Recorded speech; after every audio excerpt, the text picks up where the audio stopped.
सार्वजनिक बांधकाम विभागाच्या हलगर्जीपणामुळे एका तरुणाचे मृत्यू. राज्य उपाध्यक्ष माननीय गणेश खर्डे. शहादा ते मंदाणे अपघात होणाऱ्या मुख्य रस्त्याच्या ठिकाणी तात्काळ गतिरोधक बसवा, या मागणीचे निवेदन. माननीय गणेश खर्डे. राज्य उपाध्यक्ष बिरसा फायटर्स महा. राज्य यांनी कार्यकारी अभियंता सार्वजनिक बांधकाम विभाग शहादा यांच्याकडे एका निवेदनाद्वारे करण्यात आले आहे.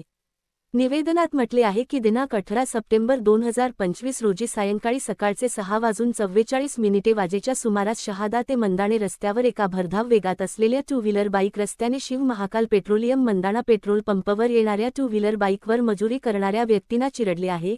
या अपघातात तरुण कैलासवासी विशाल राजू पवार लंगळी तालुका शहादा जिल्हा नंदुरबार या तरुणांचे दुर्दैवी मृत्यू झाला आहे. त्यामुळे नागरिकांमध्ये संतापाचे वातावरण आहे. सार्वजनिक बांधकाम विभागाने या ठिकाणी गतिरोधक बसविले असते तर हा अपघात टळला असता.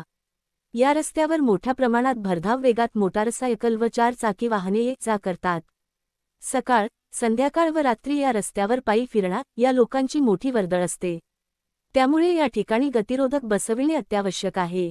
ज्या ठिकाणी लोकांची रस्त्यावर जास्त वर्दळ असते, जिथे अपघात होतात व अपघात होण्याची दाट शक्यता आहे, अशा ठिकाणी तातडीने गतिरोधक बसवावे, अशी नम्र विनंती. गतिरोधक न बसल्यास बिरसा फायटर्स संघटनेकडून आंदोलन छेडण्यात येईल असा इशारा देण्यात आला आहे.